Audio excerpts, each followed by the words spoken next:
1, 2, 3, 4, 1, 2, ready. Welcome to Straight Talk TV, the show that cares about you, where the information comes from the people to the people. And here's our host, Tony Brown. Thank you, Steve. It's always a pleasure to be in your midst, everyone. Again, Straight Talk TV is the show that cares about you, where the information comes from you, the people, to the people. Before we get started with the show, please, everyone, stand in your heart and in your mind as we join Johanna and Steve McCoy performing the Black National Anthem. Remember, it's a marathon, people. We got to keep on pushing.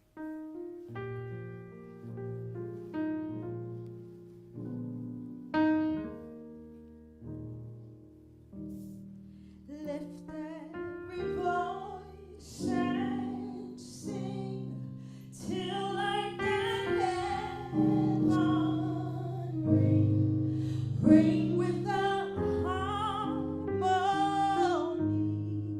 of liberty.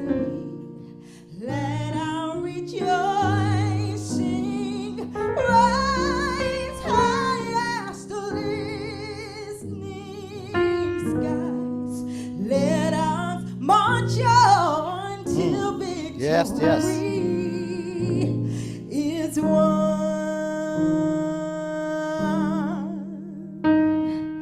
Sing a song full of the faith that the dark past has taught us. Sing a song full of the hope that the present has brought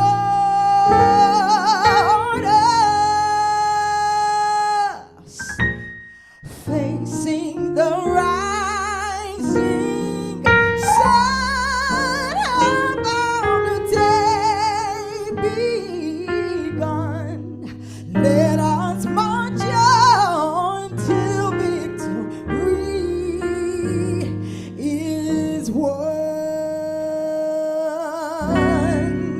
Let us march on till victory is won. Is won. Is won. Oh my goodness. Go ahead. That's Johanna and Steve McCoy. And this month is Juneteenth, June 19th. And, you know, I always like to, people say, well, can you give us a little information on Juneteenth? And so I'm gonna drop a few little nuggets about Juneteenth history. But people, observation is your best teacher. Research is your best reward. Juneteenth. Let's look at Juneteenth a little bit. What is Juneteenth? How did Juneteenth get started? Well, a little history on Juneteenth. January 1st, 1863, President Lincoln issued the Emancipation Proclamation, would apply to and free, only to free enslaved people in the Confederate States, not all the states now. It did not apply to all the bordering states that succeeded the Union, okay? Now, in June 19th, 1865, there was a general, Granger, arrived in Texas and announced to the brothers and sisters that were enslaved 2.5 years, get this people, 2.5 years later, after President Lincoln enacted the Emancipation Proclamation. Also during that time, December 6, 1865, the 13th Amendment is ratified, officially adding all slavery,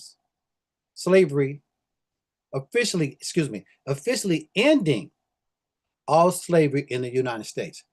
Now, people, it said ending. So that's those before us, our great parents, grandparents, it was a law to enslave them. The 13th Amendment, it ratified. Now do your research on this, people. Now, I'm going to move a little bit further up, and I want to talk a little bit about how it happened, how it became an enactment. There was a vice president, there was a representative, Al Edwards, who viciously, and I mean that with the word, you said, why is you doing viciously? Because it was tough times then. They were fighting a lot in history to get this happen, to make this happen. He was a realtor, he was a broker, he was an activist. But he pushed to help get Juneteenth on the floor in the Senate where it could become at least recognized. Okay? The grandmother, Opal Lee, who fought viciously, persistently to get Juneteenth a holiday. It was not until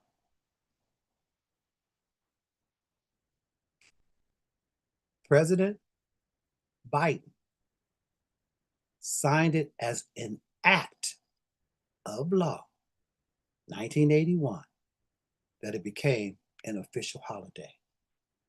But please continue to do your research during the month of Juneteenth. Don't stop at Juneteenth. Let's educate ourselves and familiarize ourselves and inform ourselves, whichever title you want to use, to understand the journey that got Juneteenth. So some of us celebrate, however you celebrate it, where it's festivities, eating with loved ones, however you do it. But let's inform ourselves about the history of this, because it was not always history.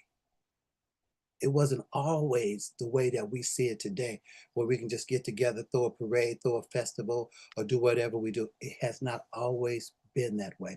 And keep this in mind, people. And I'm going to have a gentleman coming on, not today, but I believe in August. And we're going to be talking about how this act that President Joe Biden signed can be removed again. And we're going to get into that. And I appreciate, baby, I wanted to share a little bit with you about the Juneteenth, like I always like to share, because people ask me questions when I see them. So I do my best to research a little bit. Research is your best teacher. Observation, your best teacher. Research is your best reward. We have a young man he's pioneering in his own way too. He's an author. He is a podcaster.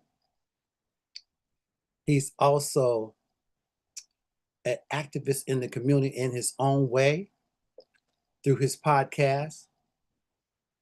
And we like to feature our young people because we're always hearing something negative about our young folks. But this young man he's in a good space. Ladies and gentlemen, please welcome Israel Hammond to Straight Talk. Thank you, sir. Thank you so much. How you doing today, Tony?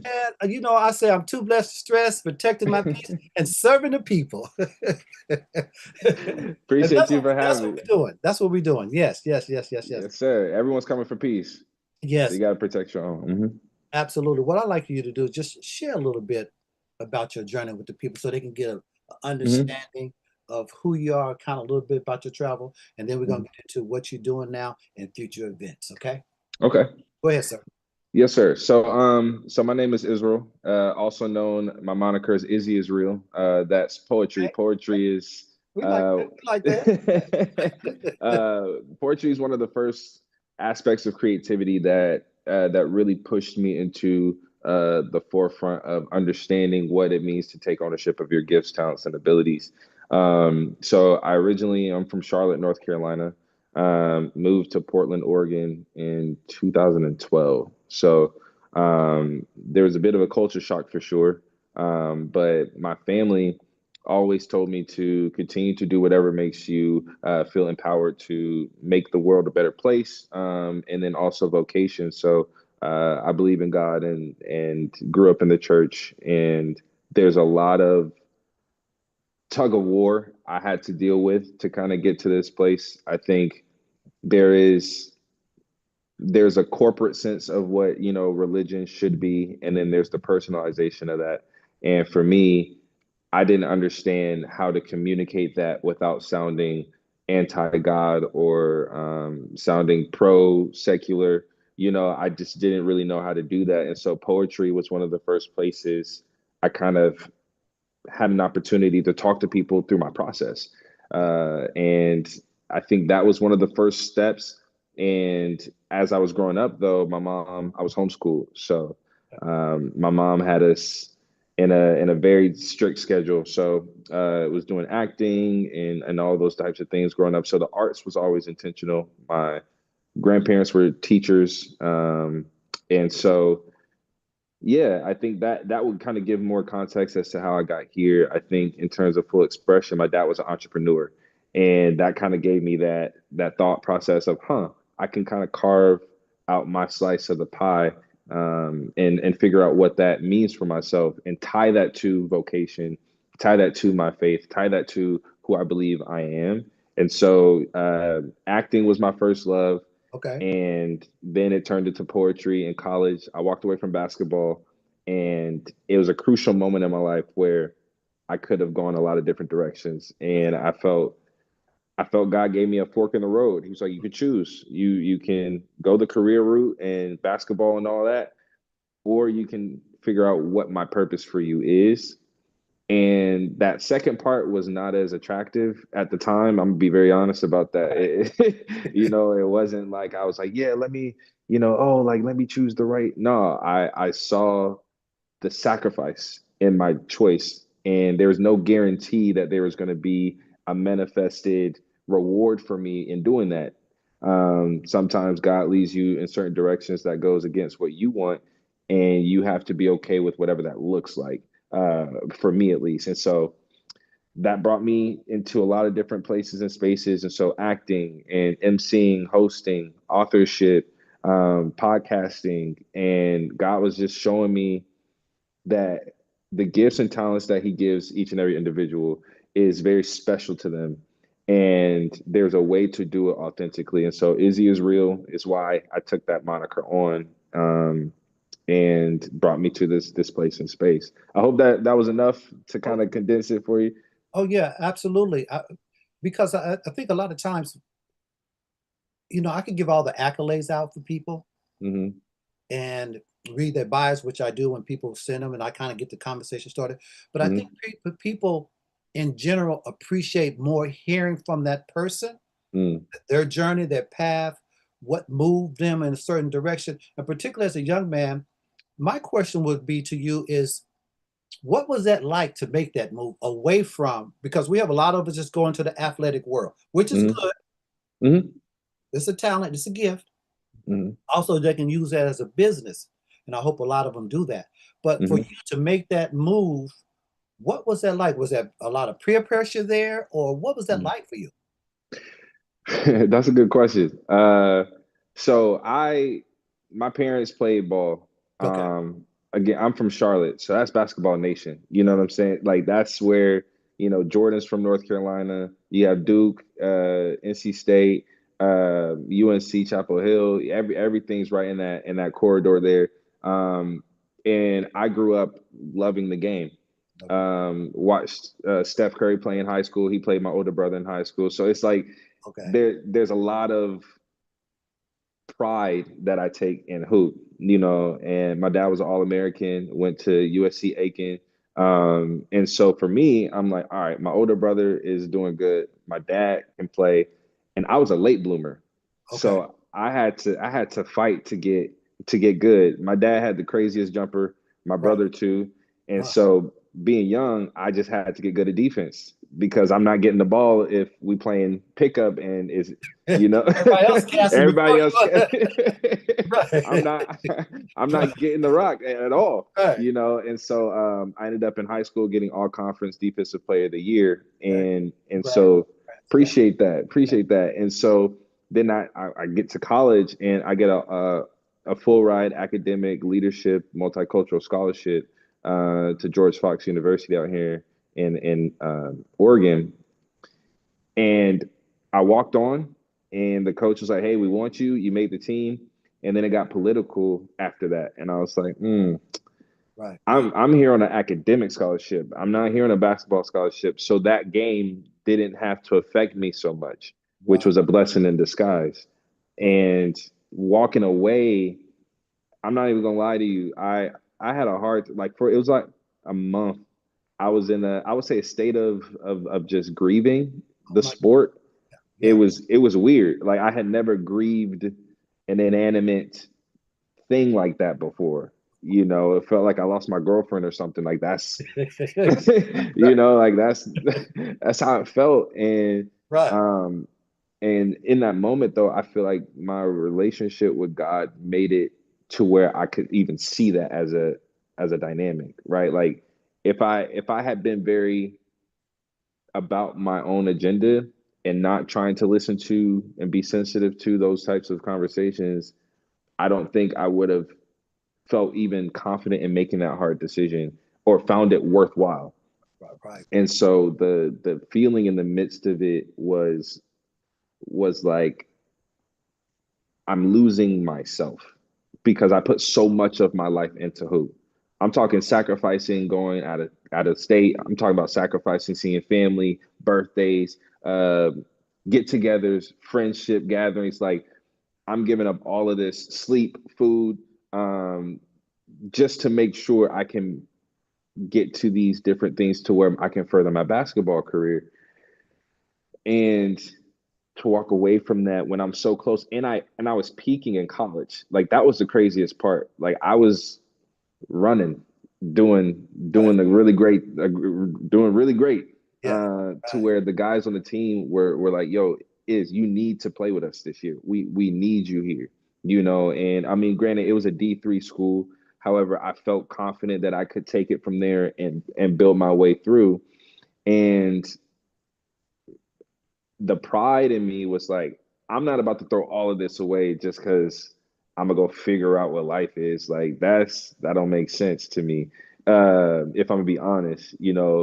And when I made that choice, though, the thing that got me was, I have always been a seeker of truth, and I've always been a seeker of real. And I could not stomach moving forward in hoop and giving up this opportunity to look into what I have going on. I don't know what's going on. So sorry. I couldn't give this up because it it was hard. It was hard to look at the other side and say, hey, you could become a better person. You could find out the aspects of your life that you may not have the opportunity to because you're giving it to the sport.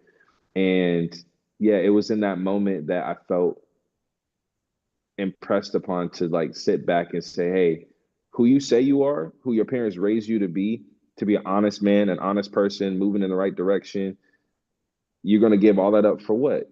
For a basketball dream? If you boil it down, if you bring it all the way down to its most finite, for a basketball dream, that still might not happen. Mm-hmm. And if it does happen, there is a level of responsibility on you to stay genuine to who you know yourself to be.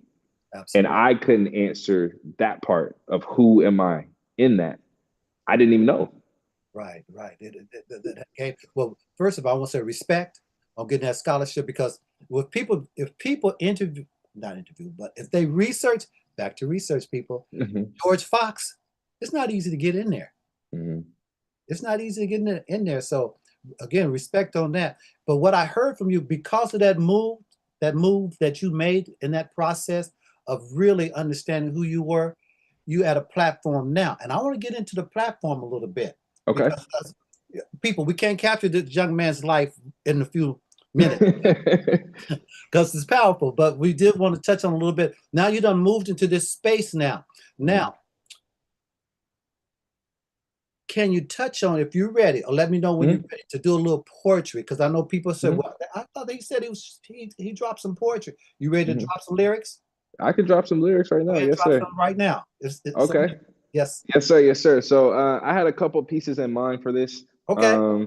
I have my go-to in my back pocket that I was thinking about. Then I had another one that was a little bit more vulnerable. Do you mind if I share two? You got it. Okay, okay. So this first one is called Flow State. This is the one that's I've most recently written. And it's yeah, it's just a more vulnerable piece, and I hope y'all enjoy it. Oh, yeah. I got it in my trusty Okay. writer's notebook right here. Right. As I look through old poems, there was hope in finding an unfinished conversation. Truthfully, I didn't want to start a real thought process or share vulnerably, for I have gotten real comfortable with the poet equally thinking creatively with me. I'm reflective right now because of this internal dialogue I wish to share with you. This one comes every year, and now I'd rather speak to you with truth through my looking glass in my wonderland, like Allison Hargreaves whispering to you. While there is no rumor, I can let you in on my secrets, or 2 times a year, I can honestly say I am hardest on myself mentally, habitually aiming at the top of the year and callously judging my end at the gun range of performance's main stage. I project visualized dreams with goals and look back to see if I stayed on the same page. Talk to us. Now, sometimes life be life, and well, I'd be lying if I said that wasn't my go-to, because I don't be trying, like accountability, consistency, efficacy to the max every day of the year. But did I get closer to a goal while limiting the same mistakes? For my best assessment at the end of the quarter or year, look, I'm reaching an age where I'm settled most in the version of the person I am. I'm finishing the mourning process of the young man I have been. Laying him to rest was probably the hardest thing I've done. And in hindsight has helped me with noticing now how God has kept me in his hands as long as I ever could tell or even know how. Confusing, yes, but so is life. This is one in a million shot of spontaneous combustion, and I'm the one who made it through. Gifts, talents, and abilities are only singular when God endorses them chasing you, but it is then a collective use when you live in purpose the way only you can do. Because a village is what it takes to make sense of the person who was uniquely designed to handle the clutches of life as such. Worry is a curse and insecurity its crutch. Words are the roots to apply life wherever it hurts. Herbs of speech are needed now more than we realize. Actions of intent speak louder than verbiage formalized. So speak with your hands, with your mouth, with your feet. Run swiftly towards healing, no matter how often you meet defeat. For sure as there is sun, you can be sure there is pain. Pain as the soil enriched by tears and intrusive rain. See, he trades his beauty for ashes, a life of destruction with things we all willfully obtain. For sure as the moon evolves with light over time, seasons are never bleak forever. Whether full or crescent, we weather the weather. Even wordplay has meaning with the rhyming word scheme enjoying. It's clever. Never say never. Again, watch closely what you say. God created us with his measure of likeness in our DNA. And whoever created ice cubes, I thank you, because now I can play with words and letters today while sipping on the tea of life, knowing every day can be a good day. As a free guy, I just have to pray and watch God lay play by play of my life before him giving me max on an uncapped parlay. Now, I know I've done a lot of talking and my age is starting to show, but this year, listen close. This year, I'm wise enough to know that you are never too old to grow. Even if wrinkles don't show, now my secrets you know. Each one teach one. And so now I'd love to learn how you can help me by sharing your version of life in whatever its state of flow.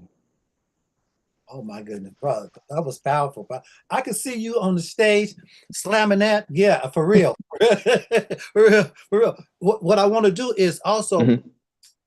what motivated you at that moment to write that piece? And then we'll get into the other piece real quick. Yeah.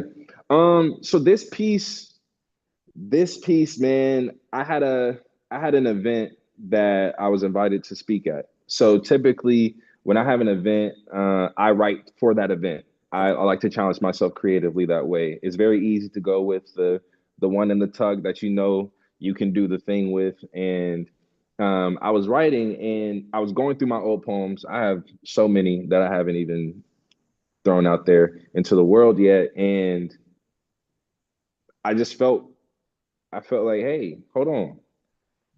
You can either be vulnerable or you can go with a message that you know is going to hit. Now, either one is doable. Either one is fine. Like there's not a better or worse way to do it. But one of the things that I've always felt convicted about is if I'm saying Izzy is real, if I am choosing poetry as my art form choice, I have the accountability to ensure that I am keeping my heart close to the pen versus hiding behind the theatrics of what I know can make listeners feel good. That's the short and dirty for Now, me. also, while we got, because I want you to come back because I want you to do another point, but I want you to come back. But before we go, can you touch on some of the events that you got going on? Yes. Podcast, get that information out to the people. Yes, most definitely. So I touched on that book. Yes. Drop it. Yeah, go ahead. Okay, perfect. Yeah. So I'll go in that order. I'll go in the reverse order you said. So for the book, you can go to Amazon. It is titled Head and Heart, A Journey Inward. That is a book authored by myself, self-published. The name would be under my moniker, which is Izzy is Real. So you can find that on Amazon.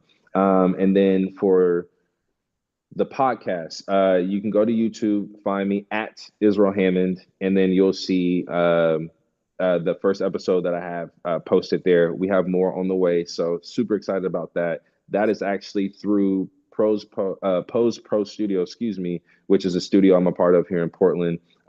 They do great work. We have a lot of things going on there. You can go to poseprostudios.com and find out more of what we do there.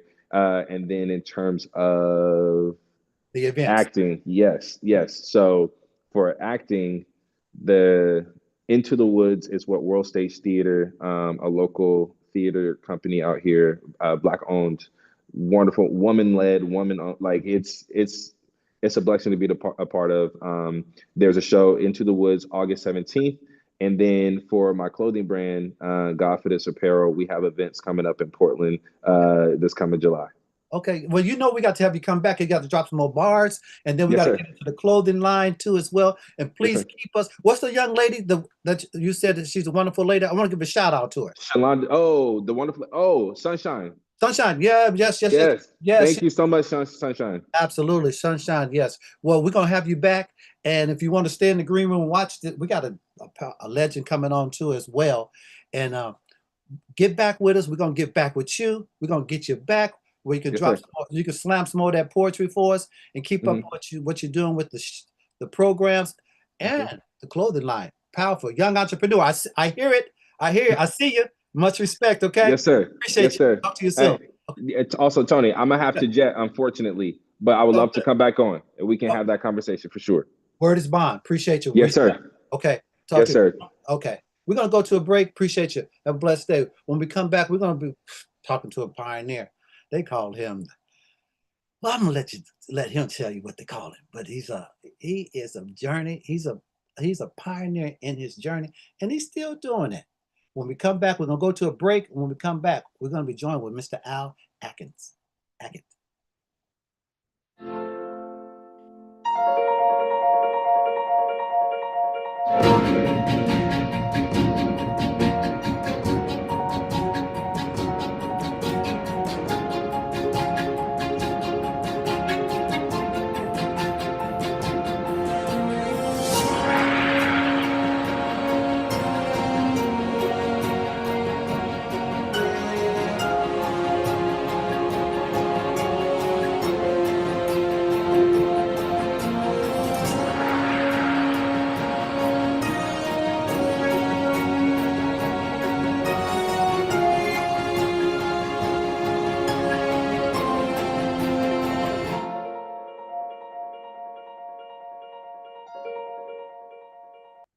If you're just tuning in, we thank you for tuning in to Straight Talk TV. It is the show that cares about you, where the information comes from the people. This next gentleman, Mr. Ollie Hackett, he's affectionately known in the Tri-City as the King of Oldies.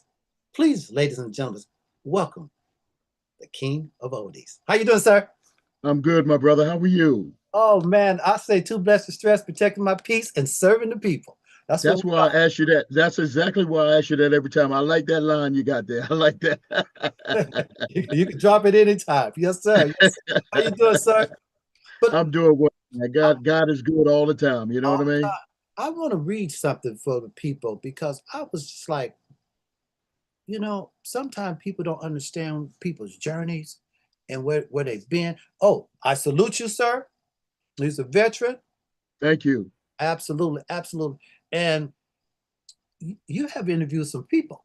So Well, I can yeah, read them out, but I yeah. think hearing it from the person to the people, I think it touches the people more. Go ahead and read out some of the people that you interviewed. Started with the Well, champ.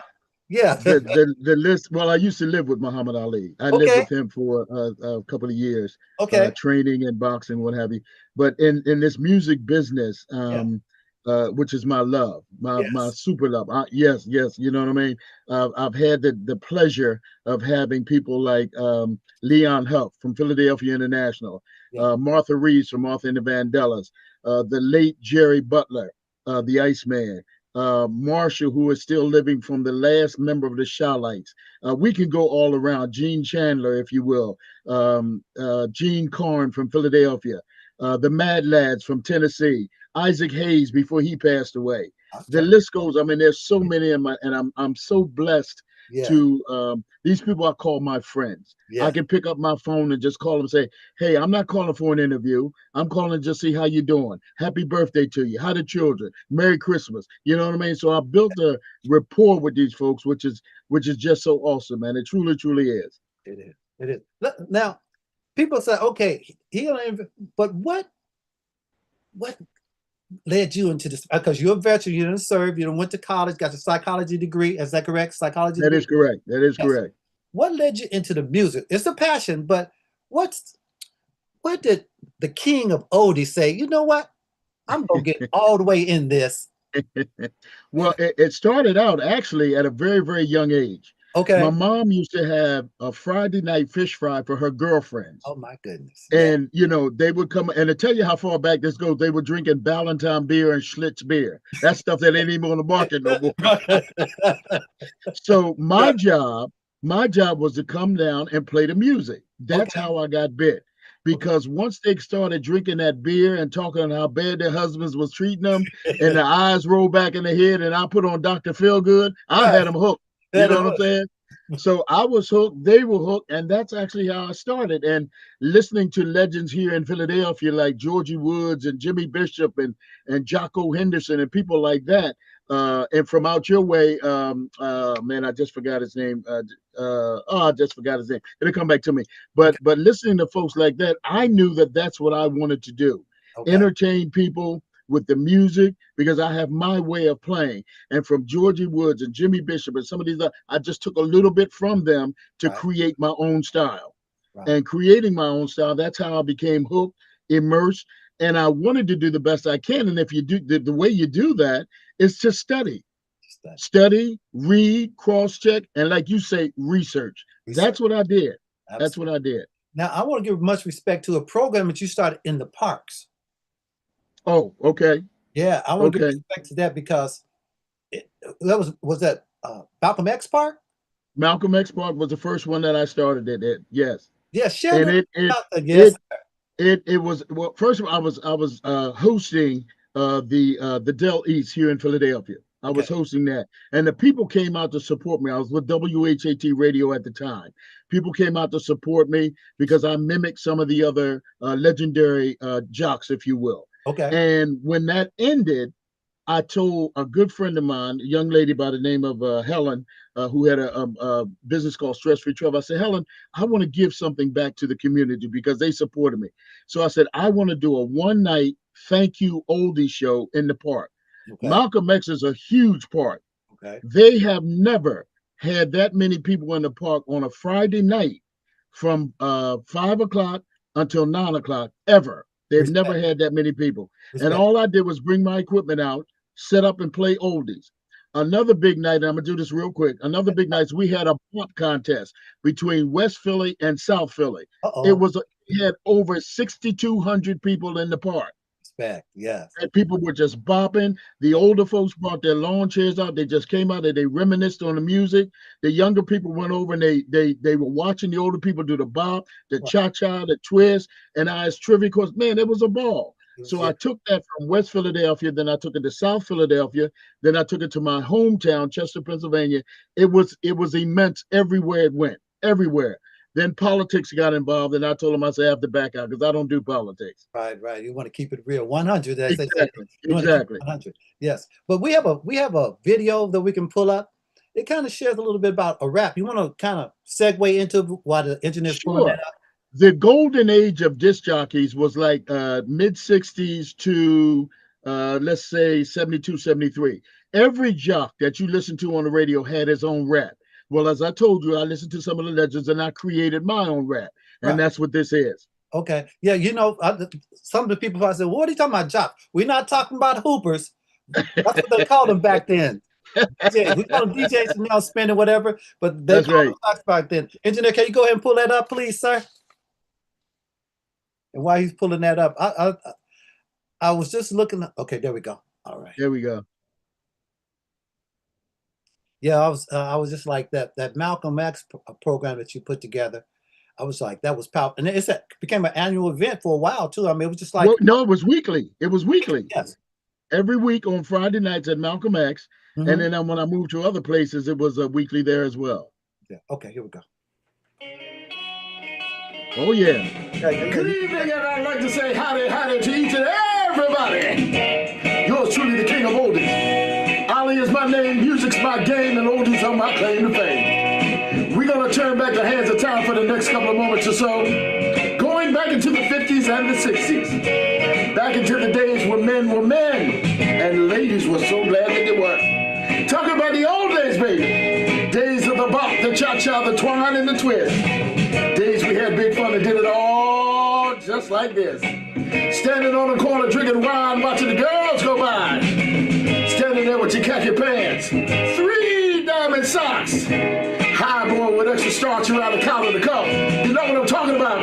Somebody out there say, yeah! Talking about the old days, baby. Come on, let's go back.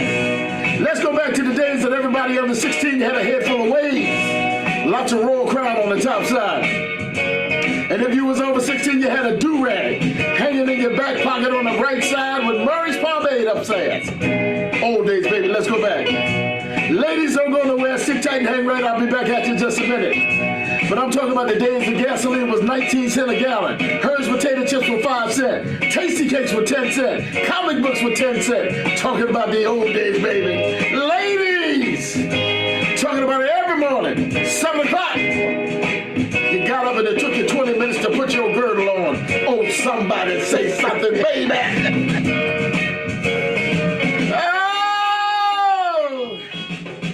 Let's go back to the days. Drinking Ripple Mad Dog 2020 Silver Satin Valley High Night Train. And if you got low down and funky, talking about Thunderbird, that super chicken. Come on, let's go back. Let's go back, baby. Let's go back to the days of the parties in people's basement. Little red light bulb glowing all night long. And I know all you brothers remember, simply because that's the days we had to lick the Dixie Peach out the girls' ears to get the rap started. Old days. Let's go back to the days of the parties in people's basement. Little red light bulb glowing all night long. Yeah, I know you remember, baby. Let's go back to the days you had one pair of shoes and it was called your Sunday shoe. And if you got a hole in the bottom, you tucked the top of the Kellogg's cornflake box, put it in the bottom, and kept on walking anyway. Old days. Come on, let's go back to the choke sandwiches. Peanut butter and jelly sandwich. Mayonnaise. I didn't say mayonnaise. I said mayonnaise sandwich. Come on, let's go back. Days when jeans was called dungarees. Old days. Come on, baby. Once again, Ali is my name. Music, that's my game. Oldies are my claim to fame. We're going to get on down with the soulful sounds of the late, great Junior. Oh my goodness, bro. Oh my goodness. Thank you, my brother. Thank you so much. Respect, much Thank you respect. so much. I mean, I know who's ever hearing this and viewing this, ain't no doubt in my mind that something hit them. Like, Oh, no oh question. my goodness. No question, bro. No question. It's Right. all good stuff that brought us to where we are today. You Yeah. know what I'm saying? Yes, yes, yes. Now, how did you come up? I mean, that was some history. That was a lot of history Yes. right there. Yes. And Yes. yeah, what moved you in that space? You know, to kind of just put all that together. I lived it. I Okay, lived it there you all. go. There you go. I lived it all. You know, we hadn't even got to the government cheese sandwiches, which was the best cheese on earth. You know what I'm saying? We haven't even got to that. but I lived all of that, and I wanted to make it again. Every jock had his rap, and it was something catchy, and it was something, you know, a little bit funny. Well, all of that's funny. Every woman over 50 years old remembers tugging them girdles up one side to the other side. Every woman. And every time I said, they just laugh, they fall out because they remember that. Now, a young girl under 45, she don't know nothing about that. Right. She don't know nothing about that. But and you know, I had to help pull my mother into her girdle outfit from time to time. You know what I'm saying? So it's you know, the red and blue light in the basement. Oh my goodness. Yeah. You know what I'm saying? Yeah. So we all know about that stuff, man. It's stuff that we can all relate to of this age bracket. Absolutely. And you know, when I hear that, I remember how peaceful it was as well. Absolutely. We had our fights because you had this corner fighting that corner, whatever, but there was a fight, and then you go home. It wasn't the killing and the shooting and all, it wasn't that. You know what I'm saying? I remember a fight in school would last a week sometime because y'all better come home and get dinner. You had to go home and eat dinner. And then come back and fight the next day. Yeah, I'll see you a little later, man. Because exactly correct. I mean, exactly. Yes, sir. And as someone in the music business right now, not right now, but in the music business, if you would speak to what has been, and I had an author on my show, her name was Precious Shepherd, and she talked about the disconnect. Wow, that's a hell of a question, and I don't know if number one, if we got enough time to answer it, but number two, the music that I play, which is considered the oldies, not old school, because I don't know what the hell old school is, but the oldies. We had a couple of different topics. Okay. Boy loves girl, girl loves boy, let's fall in love. Okay. That's it. Now you had your novelty song like the Name Game and you know, stuff like that.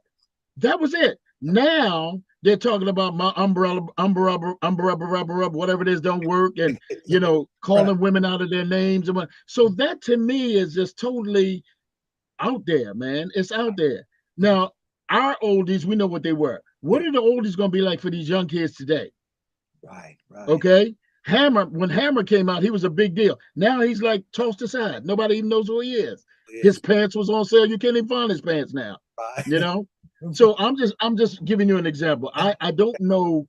I don't know if we have enough time to that. And the artist that I just had Billy Brown from Ray Goodman and Brown on Friday. Just had him on my podcast. Must be a special lady. Yes. Just had him on. Just had him on Friday. And these are the people that I talk to. I dig them up. Those that are living, you know, I dig them up and try them come on. And Billy Brown said the same thing. They're trying to stay relevant in the music business because that's what they do. But they have to sort of sometimes change their objective. But there's guys that haven't changed. The Four Tops never changed. Right. You know what I'm saying? The Temptations went along with the movie, you know, from My Girl to Psychedelic Shack to, you know, Just Treat Her Like a Lady. They changed, but they're still their basic Temptations. You know what I'm saying? Even though some members have passed on and new members come in, it's about the music being true to itself. That's my goal. I'm true to myself, and I'm going to stay that way until I play my last record. Oh man, I hear you. Respect. And I was looking at something about Salt and Pepper. You had something going on. Salt, Pepper, and Memories is my TV show. Yes. One day I just decided, I said, after watching some of these Dancing on the Air and Georgie Wood Show and whatever, I said, that's what I wanted to do. So I went to chef school and I became a chef. What? So I decided to add three things that our people love together. And I don't mean our people just as black people. People love together. People love to eat. Yes. People love good music and they love to dance. Yes. So I created a show called Salt, Pepper, and Memories, and that's what it is. And mind you, brother, if you don't mind me telling you, the 27th of September of this year, okay, God has blessed me to have my 10th year anniversary. The show has never been off the air since its inception 10 years ago. So that is a blessing. And I'll tell you right now, God is so good. I really am appreciative of that. All the time, respect. All the time, respect. Yeah. What you got coming up? Let's talk a little bit about what you got coming up and how the people can tune into you. Well, you can always go to my website, which is OllieHackettPresents.com, and check out everything. Every Wednesday night is my TV show called Salt, Pepper, and Memories. It comes on PhillyCam. My website has it there, but PhillyCam.org/watch at 7 o'clock. Thursday night is my RememberThenRadio.com show from 8 p.m. till 12 midnight. RememberThenRadio.com. You can check it out. Friday night, I got two things going on. One, the live podcast, which is Music Lovers LTD. We do that from 8:55 till 10 o'clock. And that can be any artist. This coming Friday, are you ready for this? Yeah. This coming Friday, I have the legendary Candy Staten coming on. My goodness. Young Hearts Run Free. She'll be my guest this coming Friday. Okay. She is a sweetheart. She really, really is. Then after that, immediately after that at 10 o'clock, from 10 p.m. till 2 a.m., WPPM 106.5 FM or PhillyCam.org/listen. I'm on the radio playing the oldies there. Oh my goodness. I mean, I know people probably hearing, I'm hearing it too. What is it like to be in that space, in that energy with the legends, with the sometimes I say legend, I kind of feel like we saying they old or something, but to be in that space with those veterans like that. It's an awesome feeling because these are the people that we idolize growing up. You know what I'm saying? I'm gonna share a real quick story, which I'm very, very happy about. I was at WHAT radio, and on Sundays when I came on, I would make it my goal to do a show on a particular artist. This month, I did a show on Marvin Gaye. I went all the way back to the very beginning, the fights what he had with his dad, the people, I talked to people down there where he lived at. Then when Harvey Fuqua picked him up and took him to Motown, he became a sessions drummer. I did all of that in a month. Somehow or another, and to this day, I don't know how, Barry Gordy's sister, the late Miss Esther Gordy, got a hold of my show and listened to it. One night she called me on the air. She called me 6 times because I hung up on her 6 times. I didn't believe who it was. But when I finally got to her, we talked, and she invited me to come to Motown to participate in the very first tribute to Marvin Gaye. Smokey Robinson was the host. I was the co-host. Man, I'm telling you, I was like a kid in a candy factory up there, you know? So that's where I became friends with Martha Reeves. I became friends with the Contours, a lot of those folks up there. And my long distance true love was Brenda Holloway. And I met her that night too. Oh my goodness. It is a blessing to rub elbows with them. It's even more of a blessing that I can pick up the phone and say, hey, how you doing? Now, my favorite groups are the Spinners and the Dells, and they're shut down now. There's a group of Spinners out, but all of the original ones are gone, except G.C. Cameron. G.C. Cameron's the only one that's left. And I'm getting ready to have him come back on the show pretty shortly. Oh man, definitely keep us informed, so we can jump on and watch that. I mean, because just being in that space and watch you in your space, in your lane, and just talking with the veterans, talking with the people, the pioneers. I'm going to say the pioneers. That's what they were. That's what they were. Yeah, no matter how they changed the music, whatever spin they put on it, they used to spin records. Ain't that something? Yeah. Whatever they put, it still goes back to the root. Yes, it does. Yes, it does. Yes, it does. Change the root. It just gets strong. Yes, it does. Yeah. You might have some different branches coming off from different fruits, but it's still the root. Yes, sir. It sure is. Yeah. And I'm here as long as God gives me breath to keep it that way. Oh, we appreciate you. And I know it's going to be many, many more years. We'll love to have you come back. Keep us informed. It's just been a blessing to be in your space, sir. I appreciate it, my brother. I appreciate the invite. My shout out to Professor Laude. Oh, my goodness. Beautiful lady. shout out for her too, because she connected. She said, you might want to interview this gentleman. I said, well, yeah. I'm always reaching out because, you know, Straight Talk, we catch the past, present, and the future. Right. So however we can be a part of that, and we're there. Just keep us. Well, I appreciate your show, brother, and I appreciate you reaching out for me. And I'd love to come back. I would love to come back. It'd be a blessing. It'd be a blessing. Ladies and gentlemen, please say a virtual thanks and appreciation. Ollie Hackett. Thank you so much, everybody. I do appreciate it. Love you all. And lastly, our music will never, ever, ever die. Oh my goodness. The king of the oldies, Mr. Ollie Hackett. Thank you, sir. Be blessed. Thank you, my brother. Bye now. Bye now.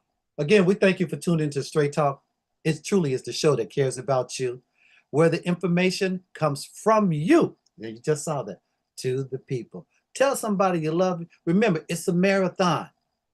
It's a marathon. We got to keep on. And one of them great artists said, keep on pushing. We got to keep on pushing, people. Curtis Mayfield. There you go. There you go. Thank you. Everybody have a blessed day. Appreciate you.